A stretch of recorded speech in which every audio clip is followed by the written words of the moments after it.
Kaizen Ryuun's story begins in a district that felt forgotten long before he was born, a place where the air tasted like rust and the nights stretched longer than they should. The outskirts of the city were a maze of cracked pavement, humming power lines, and buildings that leaned as if tired of standing. People there didn't speak loudly. They moved with caution, lived with caution, and dreamed only in silence. It wasn't fear that kept them quiet. It was the understanding that noise attracted attention, and attention rarely brought anything good. On a night when the sky sagged under the weight of thick clouds, Kaizen entered the world without a cry. His mother always said that was the first sign he wasn't like other children. He didn't tremble, didn't gasp, didn't cling. He simply opened his eyes and looked around, studying the dim room with a calmness that unsettled the nurses. They whispered that no newborn should look that aware. His mother disagreed. She said he carried a stillness that felt ancient, as if he had arrived already knowing the world he was stepping into. His father had vanished months before, leaving behind rumors that drifted through the district like smoke. Some claimed he worked in secret labs buried beneath the city. Others insisted he had touched forces no one should approach. Kaizen grew up hearing fragments of stories, none of them complete, all of them unsettling. His mother never confirmed or denied any of them. She simply said his father had been a man who chased truths too heavy for most people to hold. She repaired old machines to survive, and Kaizen spent his childhood surrounded by the hum of electricity and the scent of solder. She taught him how to listen to the rhythm inside gears, how to feel the pulse within wires, how to sense the heartbeat hidden in silence. She told him everything had a pulse, even the things people believed were lifeless. Kaizen believed her because he felt things others didn't. Emotions echoed around him, subtle vibrations that revealed more than words ever could. When people lied, he sensed a tremor. When they feared, he felt a cold ripple. When they broke inside, he heard the quiet snap. It made him different, and in a place built on secrets, different was dangerous. Children avoided him. Adults watched him with caution. Teachers said he was too quiet, too observant, too aware. But Kaizen didn't seek acceptance. He sought understanding, and the world around him offered little of it. Everything changed when he was 10. The district's power grid collapsed without warning. Lights died. Machines froze. The entire city fell into a darkness so complete it felt alive. People screamed, doors slammed, panic spread like fire. Yet in the middle of the chaos, Kaizen felt something awaken inside him, a vibration that moved through him like a second heartbeat. The darkness didn't feel empty. It felt aligned, as if the world had exhaled and he had inhaled its truth. Some claimed they saw a faint glow in the street. Others said their emotions surged uncontrollably. A few whispered that a child stood untouched by the blackout, illuminated by something that wasn't electricity. Kaizen never spoke of that night, but he remembered the feeling, the pulse of the world syncing with his own, the silence becoming a bridge instead of a barrier. After the blackout, people avoided him more than before, their fear sharper, louder. Even his teachers struggled to meet his eyes. Isolation became familiar, silence became home, and in that silence, something inside him grew. Not anger, not bitterness, but clarity. He realized the world wasn't built on truth. It was built on fragile illusions people protected to survive.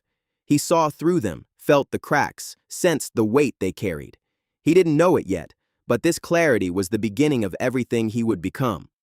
Kaizen Ryuun wasn't born a villain. He was born aware, and awareness is the first step toward transformation.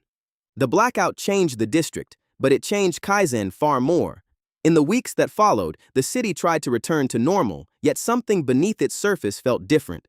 People walked faster, spoke less, and avoided the places where the darkness had lingered the longest.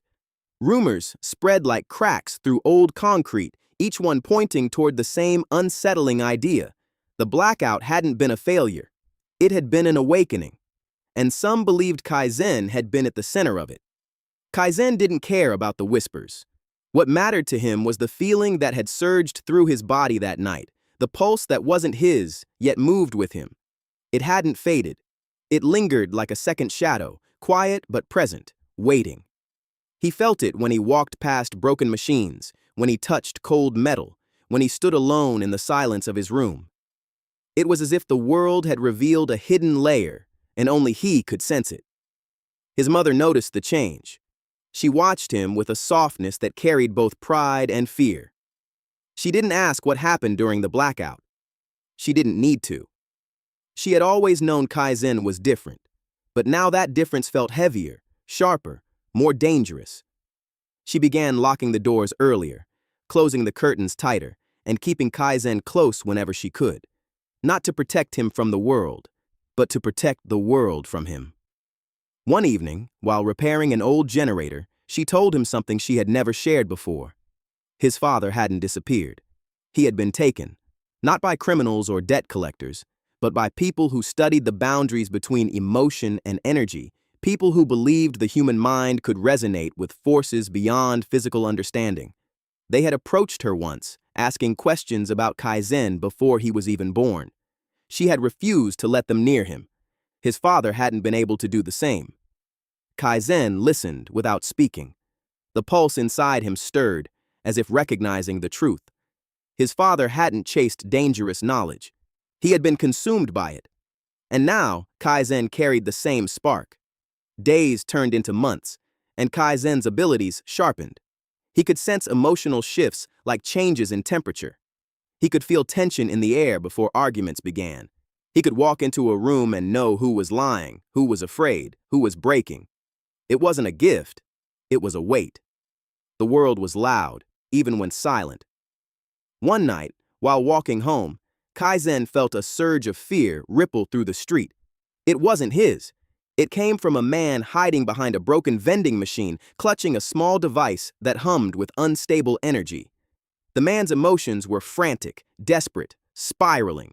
Kaizen approached slowly, and the man's panic spiked. The device sparked, releasing a burst of chaotic resonance that tore through the air like a scream. Kaizen didn't think. The pulse inside him reacted on its own, absorbing the chaotic energy and stabilizing it before it could explode. The man collapsed, staring at Kaizen with a mixture of awe and terror. He whispered a name Kaizen had never heard before, a name spoken like a warning and a prophecy, Ryuun. Kaizen walked away without answering. But the encounter marked a turning point. His abilities weren't passive. They could interact with the world, shape it, redirect it. And if he could stabilize chaos, he could also amplify it. The district changed again. Strange devices appeared in abandoned alleys. People whispered about experiments happening beneath the city.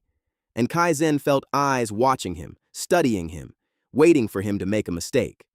His mother urged him to stay hidden, but Kaizen knew hiding wouldn't protect them. The world was shifting, and he was part of the shift. The pulse inside him wasn't just a resonance. It was a calling. Kaizen Ryuun wasn't becoming a villain.